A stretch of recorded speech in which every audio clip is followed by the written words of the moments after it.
Hi guys, welcome back to Prospect Channels TV. My people, we don't come back again with another Ubonga update. Hey, there is fire on the mountain, oh. My people, Aso Rock don't lose sleep. This coalition matter, it just they shake everywhere. And I know say, that first time, President Bola Ahmed Tinubu led APC, they say, these people forget about it. You people cannot do anything. You are not do this and that. But when they saw, the big wins that is joining this coalition and people who are still, interested to join coalition. Now they talk say, if they not give P2B a ticket, they go lose P2B supporters. So as it being like this now, APC don't turn spokesman and be campaign manager for P2B. Honestly, this is going to be very, very interesting. 2027 is going to be wow. You see, he say you want re-election. Right now, there are people who will stand against you. You understand?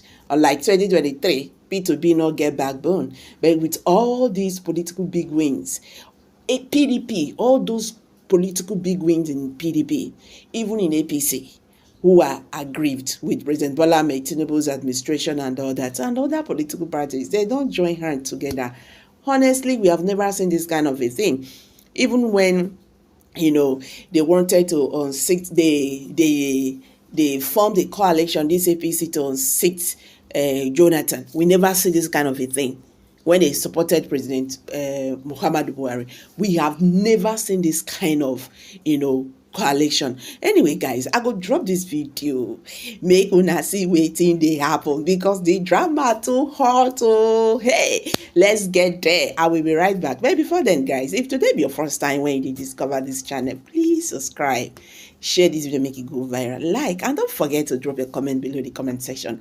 Honestly, it's getting very, very tough. Let's get there. There is movement in Nigeria's political space, and it's more than just the usual power play. After months of consultations, backdoor meetings, and back and forth, a group of opposition leaders has finally made a decision, and now they are joining forces under the African Democratic Congress (ADC), what they call the coalition platform. Names like Atiku Abubakar, Peter Obi, Aminu Tambuwal, Rotimi Amechi, Nasir El-Rufai are now in talks to use the ADC as the platform to challenge the APC in 2027. Now, what started as a loose conversation is now really taking shape as a formal coalition, and it didn't come without sacrifice.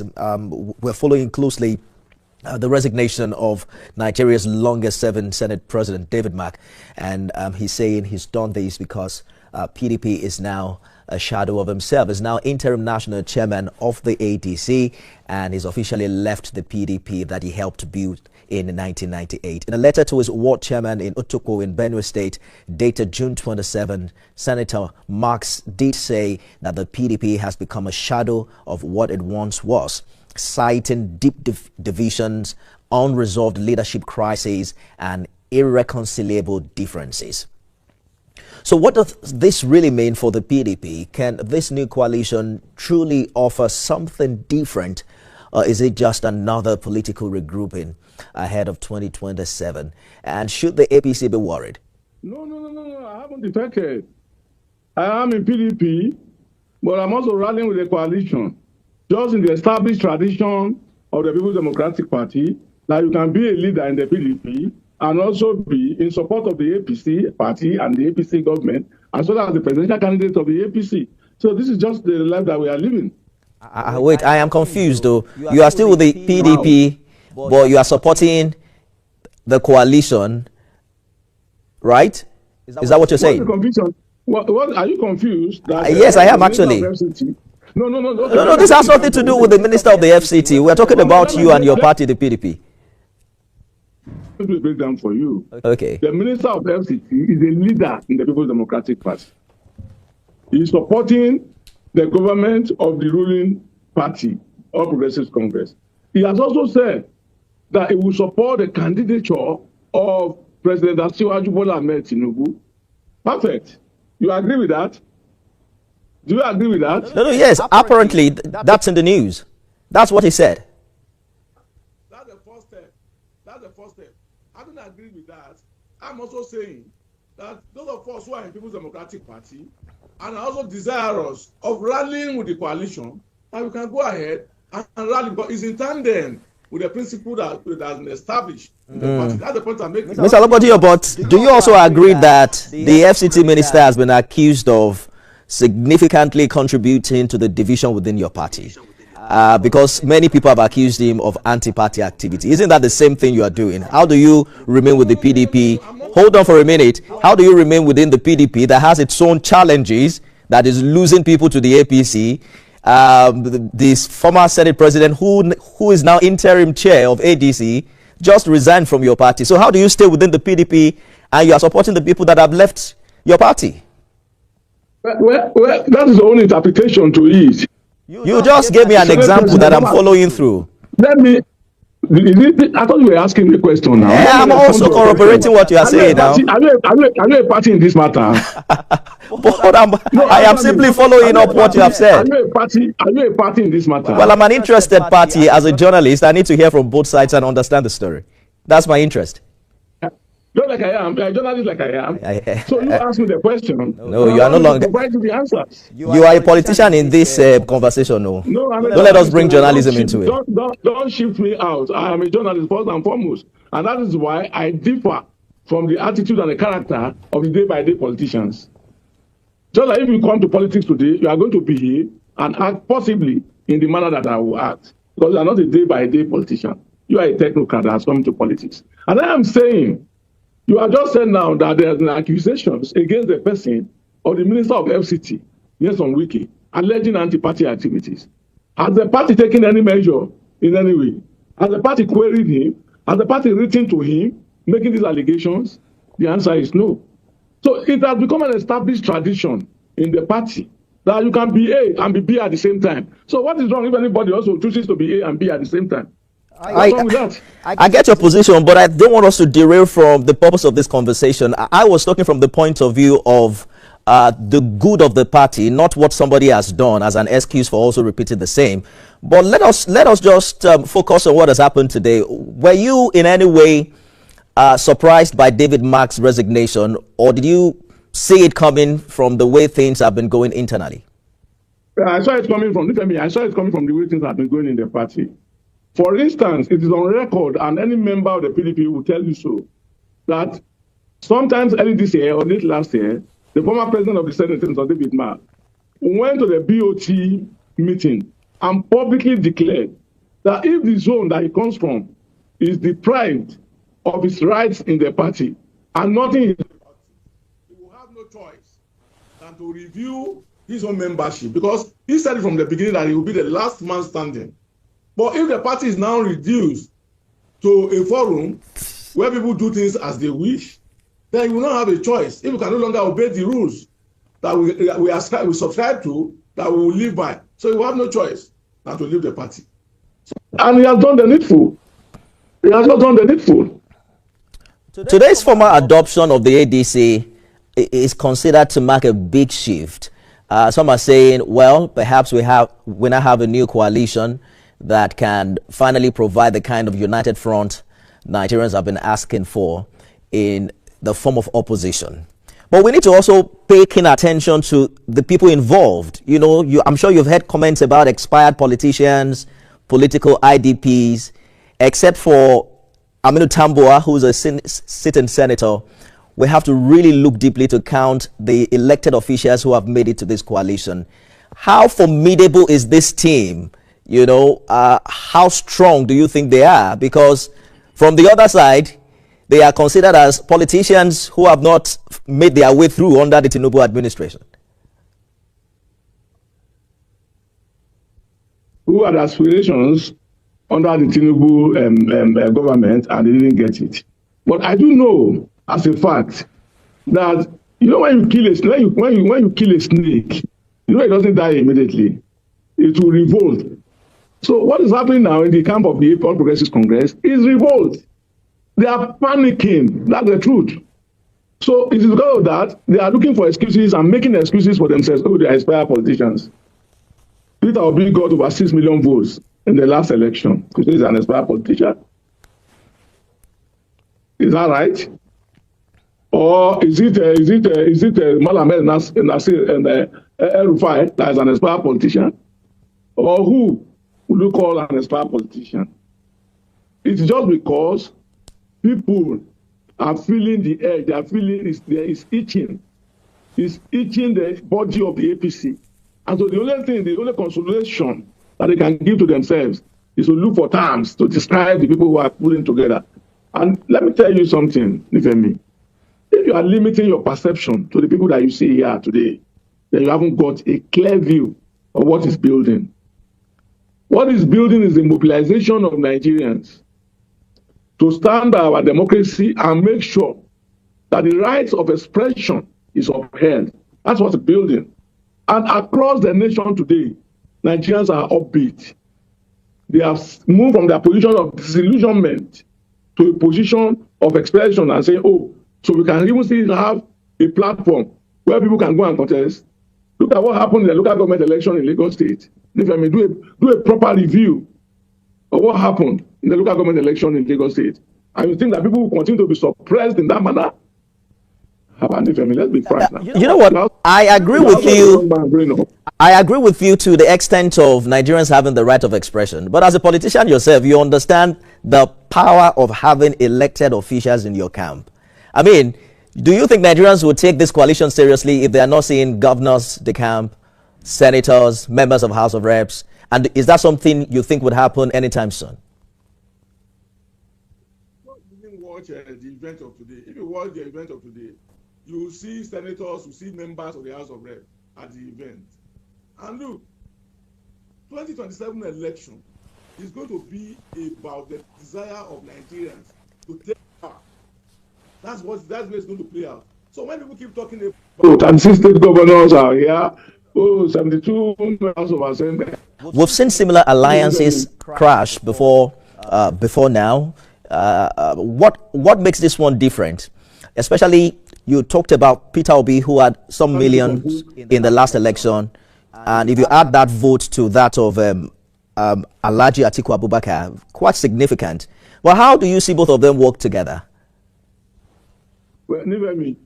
I had a thought process which I didn't conclude before you went on break. Oh, right. And I would love to conclude it. I'd love to be allowed to conclude that thought process. Please go ahead. I'll answer your question. Now, me, I said that in the political history of this country, the incumbent governors have been defeated. Not just that. An incumbent president has been defeated. So not if anything happened to defeat in 2027, it will not be strange. It's not going to be anything that is strange that, it has never happened before. And I'm telling you, Nifemi, I say that Nigerians are disillusioned with this current government. And they have found a platform where they think their wishes will be better expressed. And don't foreclose anything even as we speak. Because, as you can see, I've said it even on this platform, that there will be implosion in all the political parties. Are we not witnessing implosions now? So these implosions will lead somewhere. So that's the political reality that is on ground. It's not also a mistake for people to say that, oh no, there are 36 governors in APC. Oh, PDP has none. Oh, ADC has none. Oh, how are they going to work together? Forget it. Nigerians are going to work together to make sure that this administration that is so insensitive and careless about the feelings of Nigerians is removed. Well, I hear you, but I'd like to follow up on that. I understand when we say Nigerians, but it still boils down to political interest. The only way incumbent governments have been toppled in the previous years is because we've seen governors leave the ruling party to join this coalition. I'm saying, do you see that happen in the coming years? And how do you see, let me just add one more. And how do you see this multiplicity of interest, work out in this current arrangement?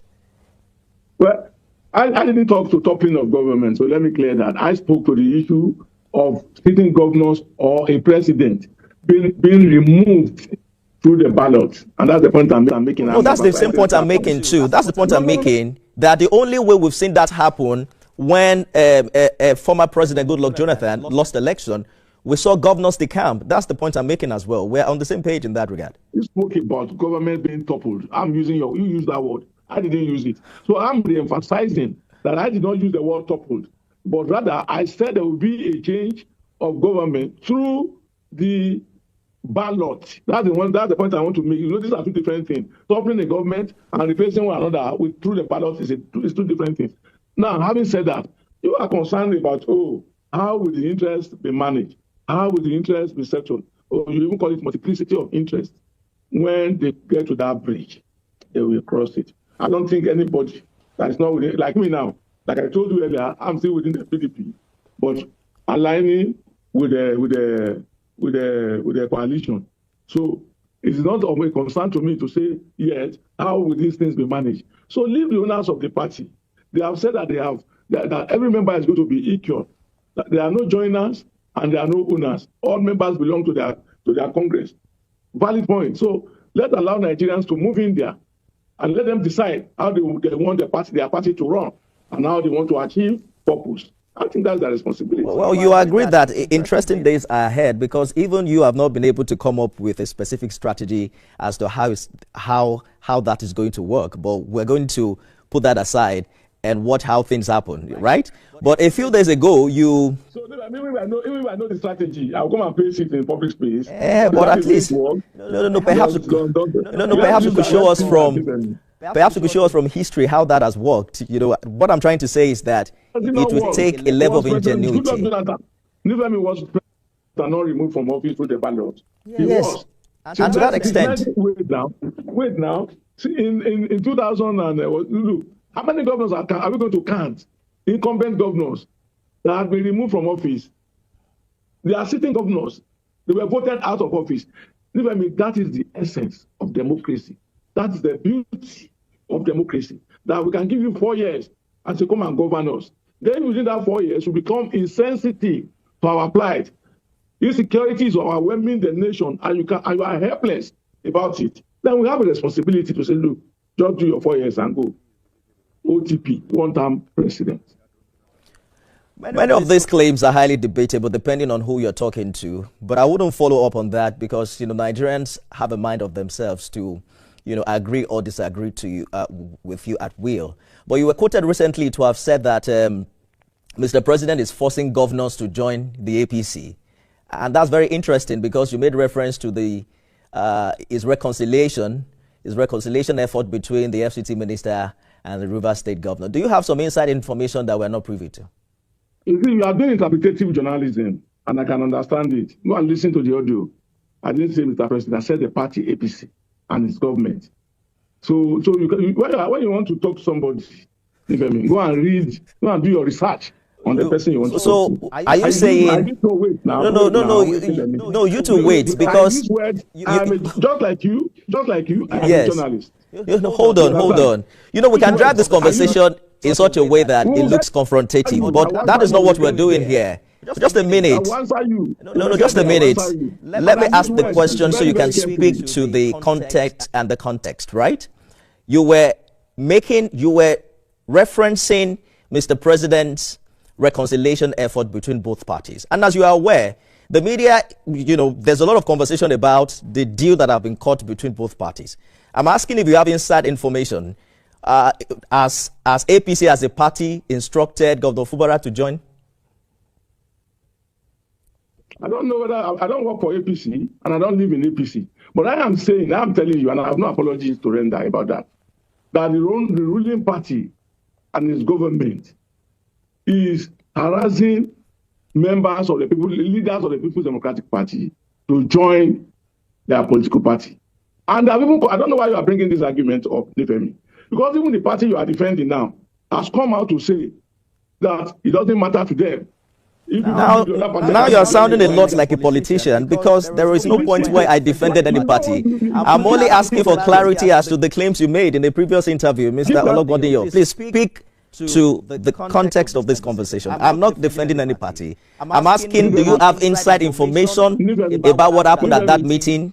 That's the question. Can you listen to me?